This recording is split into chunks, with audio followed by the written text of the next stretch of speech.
आर्यकाल क्या है? आर्यकाल, जिसे वैदिक काल भी कहा जाता है, भारतीय इतिहास का वह दौर है जब वेदों की रचना हुई। इसका समय मोटे तौर पर 1500 ईसा पूर्व से लेकर 600 ईसा पूर्व के बीच में माना जाता है। यह काल सिंधु घाटी सभ्यता के पतन के बाद शुरू हुआ था। इस काल का नाम आर्य लोगों के नाम पर पड़ा है, जो संस्कृत भाषा बोलने वाले थे और जिन्होंने इस संस्कृति की नींव रखी थी। आर्य शब्द का अर्थ होता है श्रेष्ठ, कुलीन। और इस काल को दो भागों में बांटा गया है। पहला है ऋग्वेदिक काल, जो कि माना जाता है 1500 से 1000 ईसा पूर्व के बीच में पड़ता था।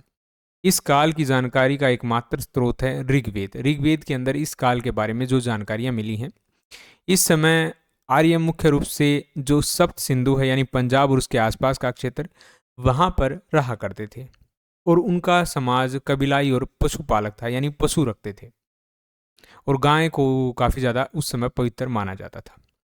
इसके बाद उत्तर वैदिक काल, जो 1000 से लेकर 600 ईसा पूर्व के बीच में माना जाता है, इस काल के अंदर जो है सामवेद, यजुर्वेद, अथर्ववेद के साथ साथ ब्राह्मण, आरण्यक, उपनिषदों की रचना हुई थी।